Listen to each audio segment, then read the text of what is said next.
ఇక్కడ బినీస్ పెట్టినా కదా, మొత్తం డ్యామేజ్ అయింది, మళ్ళీ పెట్టినా. ఇది సెమినిస్ కంపెనీది బినీస్, ఇది మళ్ళీ పెట్టిన మంచి మొలిసింది. మరి ఇదే ఫస్ట్ టైం నేను పందిరికి వస్తాను, పందిరి టేకింగ్ చేయాలి, దీన్ని సూతులు కట్టాలి.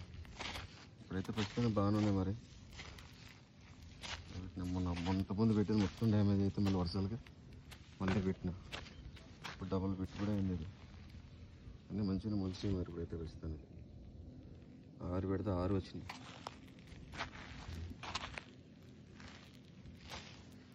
ఇది మొత్తం 3 ఎకరాల చెల్లు ఉంటుంది అంత. ఇదంతా పెట్టినా మొత్తం సూతలు కట్టేటప్పుడు మీకు చూపిస్తాను. ఇప్పుడైతే భగవంతుడి గుండి మానవులు కసి వైపు ఉన్నాను.